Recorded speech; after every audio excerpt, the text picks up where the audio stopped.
This is Financially Fit Radio with Cory Sickles from Safe Harbor Retirement Group. When a part of your financial strategy is out of tune, your long-term goals, your retirement savings, and your legacy can all suffer. With many years of experience in the financial industry, Cory provides his clients and prospects with the information they need regarding Social Security, retirement income planning, wealth management, and much more. Listen in as we address your financial concerns and provide helpful solutions to put you on the path to achieving your retirement goals.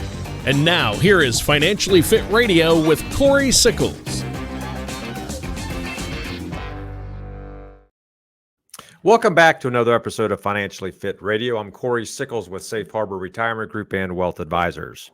If you would like more information, feel free to give us a call at 614-760-0670, or you can always visit our website at safeharboroh.com. And while you're on our website, feel free to check out our radio page. You can listen to some previous episodes, and you can also subscribe to our podcast on Apple Podcast, Amazon Music, Google Podcast, or Spotify.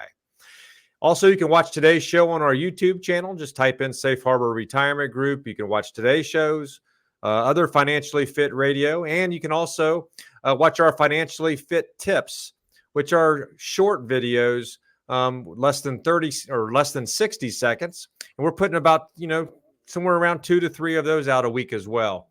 So feel free to do that as well. We're here to address any questions you might have, so feel free to give us a call. Just remember, all meetings are complimentary. There's no financial obligation. Again, our phone number is 614-760-0670. And again, our website, safeharboroh.com. Now, I get asked one of these questions every time a prospect sits across from me. And that is do I have enough to retire? But really, what is my magic number to retire? It's a common question. We're going to discuss that today. Before we dive into that, let me introduce to you my co-host this week and every week, and that's Tony Shore. Tony, how are you today? I'm doing great, Cory. This is a great topic. I can't wait to dig into it, figure out what my magic number is. But yeah, I've had a great week. It's been a whole lot of fun. We were talking before the show, and a couple of weeks ago, it was National Hot Dog Day. And I attended a hot dog eating contest at Gradient Financial. That was a lot of fun. They always try to get me to participate every year, and I'm like, no, I don't enjoy getting sick. Right?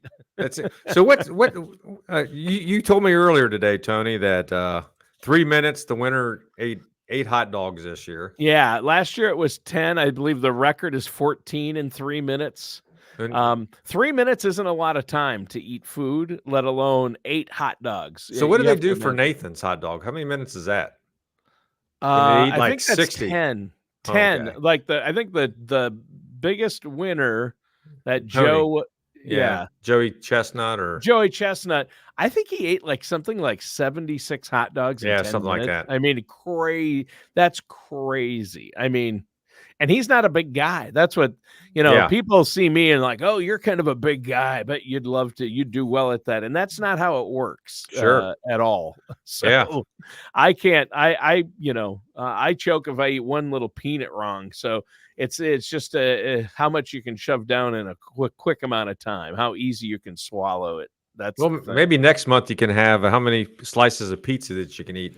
Now I could, if it was pizza, I might give it the old college try. Yeah, that would tempt me. You know me. Yeah, you know me. I've never met a pizza I didn't love, Cory. Yep, that's right. You have to kind of determine what kind of hot dogs did you guys use. I don't know what they used. I made some jokes beforehand in front of the contestants that these were low-grade, non-FDA approved dogs, and that I said to make things more difficult this year, I'm going to stand behind you and read out loud how hot dogs are made and what they're made from. Yes. And no one liked that idea. I didn't do that. I don't think anyone wants to know that. No, I think they got them at a local. They're just regular old hot dogs from Oscar Mayer or something. Sure. Yeah. Nope. Yeah. Well, it's hard to believe July's running past here. Oh yeah. We're already into August. It'll be the first preseason game. Will be. I already saw tickets for my Vikings. I was going to go maybe see a preseason game. we're getting into the fall camp for football. So whether Isn't it's that college crazy? football, whatever else it is. Yep. Yeah. Yep. Yeah. So you better get in golf while you can, buddy. That winter weather will be here before you know it. We still got a few more months, but as you said, or as we say, time goes by pretty fast. Time flies when you're having fun. It So, does. well, speaking of that, we're talking about what is your magic number? What do you mean by that? You're talking about how much you need to last. Yep. How Saved. much really do you need to save in order to have the retirement that you want? Right. And first of all, everyone's magic number is going to be different because Sure. it's based upon income levels and things like that. But here, let me read through a few facts here that I gathered for this. So Northwestern Mutual's 2024 Planning and Process study found most respondents believe that they need nearly $1.5 million to comfortably retire. So that's a 15% increase from last year's study and a 53% jump from 2020 survey. 53% since 2020. So that's kind of eye-raising when you consider the current inflation rate is right now somewhere between a little over 3%, right? The study found also, Tony, that the U.S. adults have saved on average $88,400. That's all they have saved for retirement, which is less than last year's of $89,300. And right now we have 11,000 Americans turning 65 every day through 2027. Only half of baby boomers and members of the Gen X, I'm a Gen Xer here, think they will be financially prepared for retirement. And also the data revealed within this study that 42% of Gen Xers and 37% of boomers think they will outlive their money. Wow. So I believe that. Usually people in these types of surveys, everybody comes up with a number that is about twice as much as they have saved. Whether they have, you talk to somebody who has $1 million saved, you ask them, how much are you going to need to live comfortably in retirement? They'll say 2 million. If you ask somebody who has 2 million saved, they'll say, I need 4 million. I don't have enough. I can't retire. And it just, people with $250,000 can probably retire if that's their lifestyle. And people with 6 million, that might be what it takes for them. Everybody's number is different, isn't it? It is. And, really the first thing that you have to determine, Tony, is what do you need on a monthly basis to cover all your expenses? That people don't realize, but that's the biggest question mark that you have to solve is how much do I need, right? In order to cover that. Then one thing that you have to do with all this, Tony, then you have to kind of go in and look at, where am I getting all my income from? So one of the hardest things, especially for people that do it themselves, one of the hardest things to be able to do is kind of predict what you need to be able to make per year through the rest of your life. Income planning's tough. Yeah, right? It is. And we'll talk about some of the things that kind of go into this. But, if you think that you can retire and you say you only need $50,000 today, well, you got that silent killer. And I think everyone's realized that it needs to increase because you have inflation that's going to build up. Now, hopefully it's not going to be like it is today, year in, year out, but you need to be able to make sure that you actually are increasing that. But once you can kind of determine your retirement expenses, then you can kind of sit down and start developing what kind of income you're going to need, right? So let's talk about some of the expenses that you have to maybe kind of project at. One might be, of course, your housing, your utilities, your food, transportation, whatever insurance you might have, right? So you need to have all that you need to figure out what that's going to be. Are you going to be able to downsize potentially? Or is your house going to be paid off? When's it going to be paid off? Those are all types of questions that you need to be able to prepare for today. Then maybe some of those expenses go away, like your mortgage payment, 5, 10, 15 years into retirement. We also know that healthcare costs, it's not going to get cheaper, right? As you age, you're going to have more problems. You're going to have more out-of-pocket expenses. Medicare, we've talked about it so many times on the show, Tony. Medicare doesn't pay for, long-term care and things like that. So, are you going to have premiums, or how are you going to be able to pay for some of these things, for your long-term care? Is that going to be through insurance? Well, that costs money too. How are you going to be able to do all that? And then you have, here's the big one, is your lifestyle options, right? What do you want to be able to do when you're, do you want to travel? Do you have hobbies? Do you have entertainment? What kind of entertainment? What if you want to buy an RV? I mean, exactly. I saw an RV the other day. I'm like, oh, that looks pretty nice. And I saw the price tag was $600,000. Yeah. I mean, that's more than I paid for my house, to be honest. I mean, is everybody, oh, we're going to travel cross country in RV. You better have a plan, right? You better be working with a financial advisor, and you better know where that money is at right now, right? And the other part of it is what type of interest rates you're going to get on that. You're not going to get the same thing as you do on a mortgage. No. So not only that, so my whole point of that is you need to be able to figure all this type of stuff out. And at the end of the day, it's going to come up with, well, this is what I need, right? This is what I need to make. So then what do? Well, then you have to look at, okay, now where's my income going to come from, right? So you're going to talk about, Social Security. That's one pocket. You have, if you're lucky enough, you might have a pension.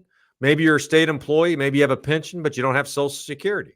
So, or maybe you have both, depending on, what situation you're in.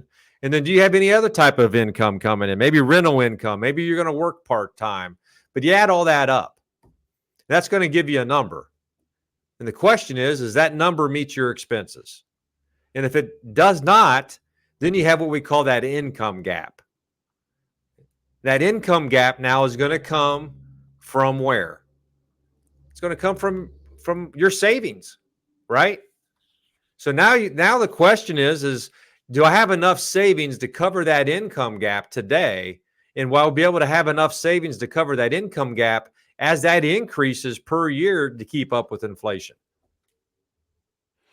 Yeah, that's true. Inflation is your description of it being the silent killer is spot on. Obviously, inflation, especially the last couple of years, has really hit home to a lot of people, and it affects the interest rates, which also affect things like travel and big purchases. But it really does come down to what you need and the goals you have. But to plan for inflation really is a big thing that I think people miss when coming up with what that number is of what they're going to need for income and expenses in retirement. Inflation and taxes too, both take a huge cut out of it, don't they? That's exactly right. Yeah, it does. So let's do a little bit of math here, Tony, now, right? So let's just say you have an income gap of $40,000. I don't know. We'll start off with that. It's an easy number to kind of deal with. One quick way that you can do this, but this is just for hypotheticals, for the show. But let's just say you need $40,000.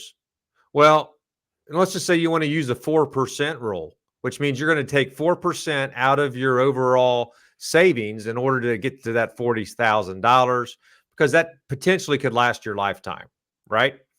So if you do that means you need $1 million. You need $1 million to get to your 40,000 to have that throughout your lifetime. If you're going to retire earlier than maybe full retirement age, then that number might actually only be 3 or 3.5%. Now you need more money, and if that gap is at $40,000. So if you have $100,000 saved and you want that to last your lifetime, just by using that little 4% rule, Tony, that means you can take out $4,000. Yeah. Yeah. So the 4% rule, and I've heard it's changed. It's a lot less in a lot of cases for some people. Yeah, it might be 3.5. What year you want to be able to retire at? Yeah. Now part of that would be is if you say you want to take 3%, then you would increase that by inflation every year to kind of keep up with it. Sure. So you're taking up a higher percentage as that time goes by. But now you're taking money out of your savings. So you worked all these years, put all that money into it, right? It's been growing, great. Now the difficult time comes in is what do you do if you lose 10 or 20% of your value based upon market fluctuation. Like in 2022, when the Right. market dropped. So if you have $1 million, 17, for example, and it drops to $800,000, are you going to still take out 4% of that, or you still take out that 40,000? Well, odds are you need the 40,000. And if you compound that over time, Tony, you could end up being in a situation where you do run out of money, even though you thought you had enough money at the beginning, maybe because you weren't allocated the correct way on your overall portfolio. right? Maybe Because you you're didn't. pulling everything from things that are attached to the market risk, where That's you should exactly have right. more of a balance, right? That's exactly right. Yeah. And that's where working with an advisor is going to be able to show you what does your true outlook look like, during all this time frame. That's why it's so important to, go out to our website or go to any website, find out what your risk score is to make sure that your investments are allocated based upon your risk score. The one thing I can probably guarantee you is as you age, your risk score is going to get lower. You no longer have that time for it to come back if you're using the money. So you want to make sure that you're constantly reviewing that. With our clients, we go over that every year.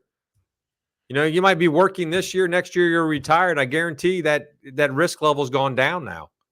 And you just want to make sure that your portfolio kind of follows that trend as you're kind of going through that, right?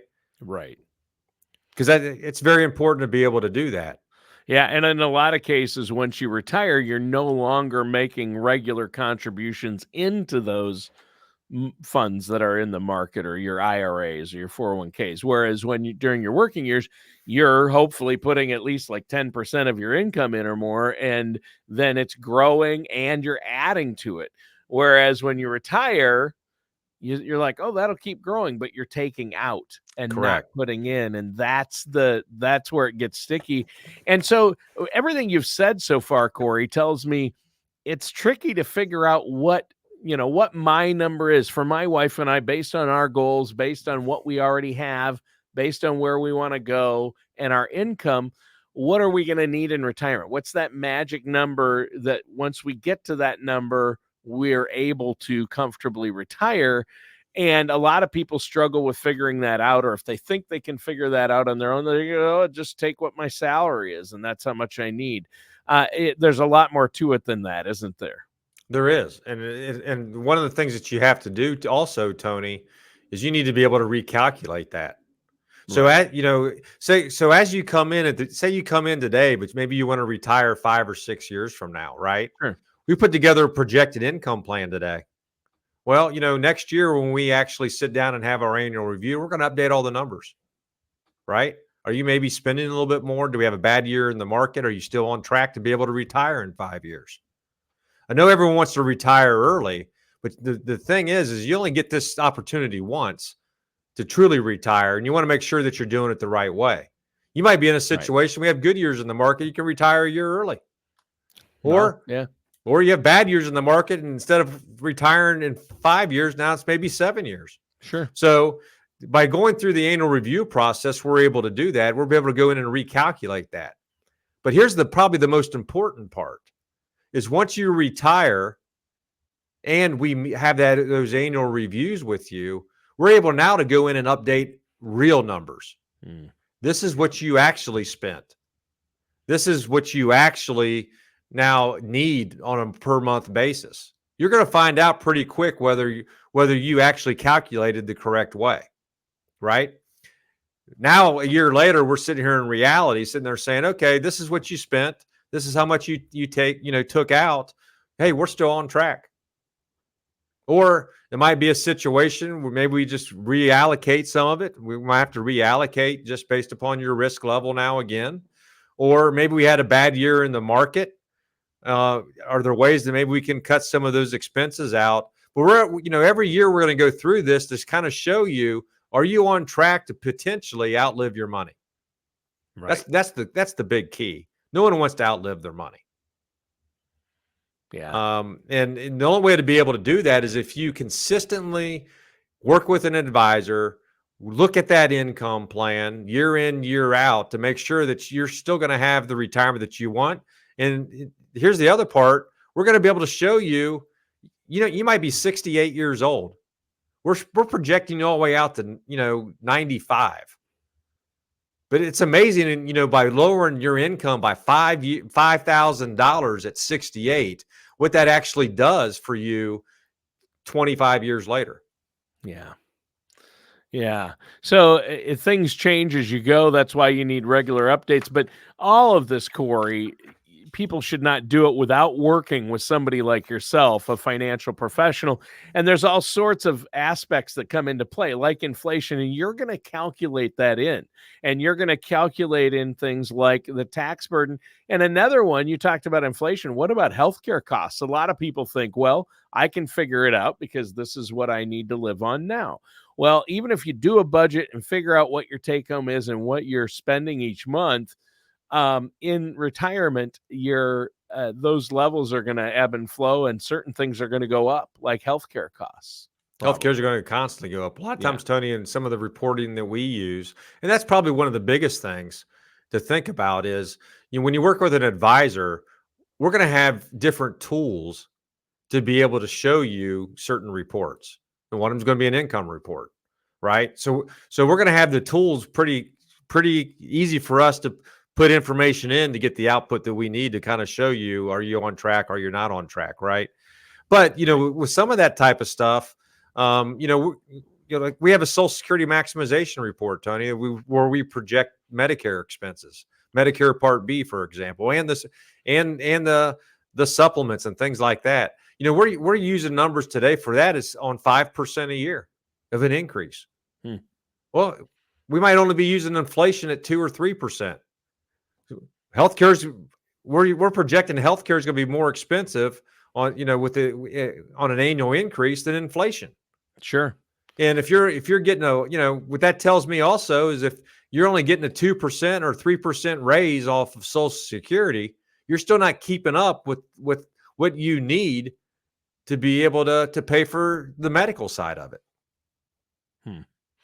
Yeah, and that's tough. Healthcare it's always funny because I always hear that the government, Cory, is telling us, hey, inflation is only 3%.